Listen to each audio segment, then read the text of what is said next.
Students, आज जो है हम व्यक्तिगत श्रेणी में मोड कैसे ज्ञात करते हैं वो देखेंगे। व्यक्तिगत श्रेणी में मोड ज्ञात करने के लिए तीन तरीके होते हैं। एक होता है व्यक्तिगत श्रेणी को खंडित श्रेणी में बदलकर, एक होता है व्यक्तिगत श्रेणी को कंटिन्यूस सीरीज में बदलकर यानी सतत श्रेणी में बदलकर, और एक होता है मध्यका और एवरेज के सूत्र द्वारा उसको ज्ञात करके। तो सबसे पहले जो है हम व्यक्तिगत श्रेणी को किस तरीके से खंडित श्रेणी में बदलते हैं। जैसे व्यक्तिगत मूल्य जो है वो आपके अगर एक से ज़्यादा बार रिपीट हो रहे हैं तो जितनी दफ़ा वो रिपीट हो रहे हैं उनके सामने उसके रिपीटेशंस वैल्यू को यानी उसकी आवृत्ति को लिख देते हैं, और जिस पद मूल्य की आवृत्ति ज़्यादा होती है वही जो है बहुलक कहलाता है। जैसे हम क्वेश्चन लेते हैं कि बीए फर्स्ट ईयर के मार्क्स दे रखे हैं परसेंटेज में 50, 40, 50, 70, 65, 50, 80 और 40, ये डिस्ट्रीब्यूशंस दे रखा है। अब हम इसको जो है सबसे पहले आरोही क्रम में यानी बढ़ते हुए क्रम में जमा देते हैं। 40, 50, 70, 65, 80। अब ये कितनी दफ़ा रिपीट हुआ है। जैसे 40 जो है वो 2 दफ़ा रिपीट हुआ है, 50 जो है वो 3 दफ़ा रिपीट हुआ है, 70 है जो 1 दफ़ा रिपीट हुआ है, 65 1 दफ़ा और 80 1 दफ़ा। तो इनमें सबसे ज़्यादा टाइम यानी सबसे ज़्यादा बार कौन रिपीट हुआ है तो वो हमें दिख रहा है 50, यानी 50 3 टाइम्स रिपीटेशन हुआ है, यानी ये फ्रिक्वेंटली रिपीटेड हुआ है।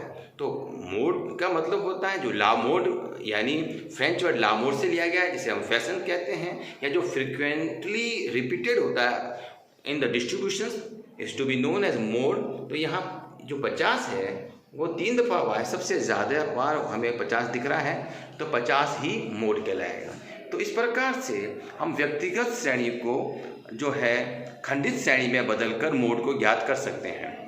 फिर एक आपके सूत्र होता है, ये सूत्र बहुत इम्पोर्टेंट है। आपको क्या है कि यहाँ पर z दे रखा है, m यानी मध्यका दे रखी है, और x बार यानी जो आपके एवरेज औसत समांतर माध्य दे रखा है। इन तीनों की कोई एक वैल्यू देकर किसी एक की वैल्यू भी आपसे पूछी जा सकती है या आपको ज्ञात करना होता है।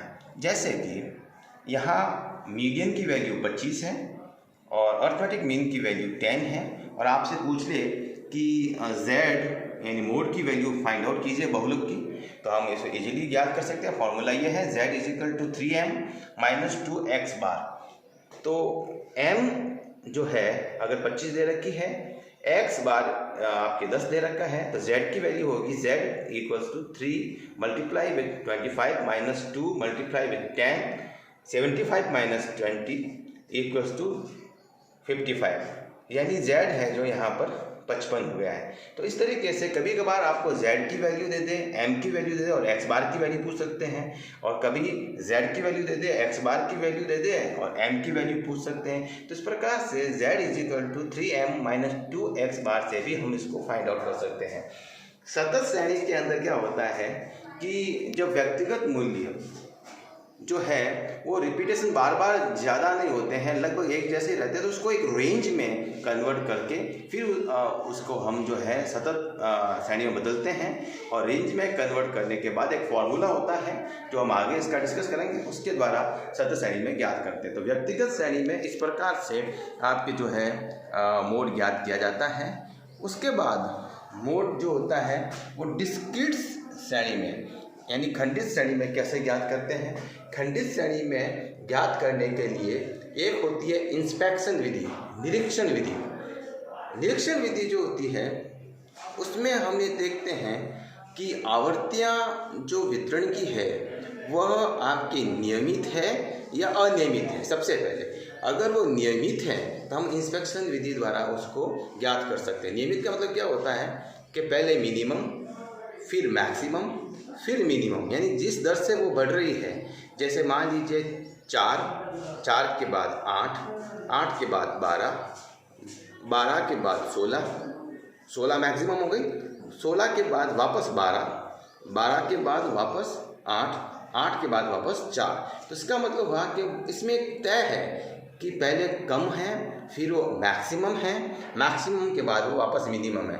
तो हमारे सामने इंस्पेक्शन द्वारा हम कह सकते हैं कि मान लीजिए एक वैल्यू जो 16 आ रही है, तो वो जो x वैल्यू है उसकी आपके 16 आ रही है, तो x जो है वो कहलाएगा आपके मोड, क्योंकि हमें पता है कि पहले 4 है, उसके बाद है जो 8 है, 8 के बाद जो आपके 12 है, 12 के बाद 16 है, 16 के बाद वापस 12 है, 12 के बाद 8 है और 8 के बाद 4 है। यानी देखते हैं हमें पता लग जाता है कि जो x है वो 16 बार रिपीट हो रहा है सबसे ज़्यादा। तो इसका मतलब आपके इंस्पेक्शन द्वारा ही, हम निरीक्षण द्वारा ही जो है आवर्ती इसमें नियमित होती है, इससे हम ज्ञात कर सकते हैं डिस्क्रीट सीरीज में। दूसरा जो होता है इसमें आपके आता है ग्रुपिंग मेथड, जिसे हम समूहन विधि कहते हैं। समूहन विधि कब काम में ली जाती है? एक तो ये कि इसमें आवर्तियाँ अनियमित होती है। सबसे पहले ध्यान रख लीजिए कि उसमें पता नहीं लगता है कि शुरुआत में मैक्सिमम है कि बाद में मैक्सिमम है वितरण के, या 2 या 2 से अधिक बार जो है आपके मैक्सिमम रिपीट हो गई है।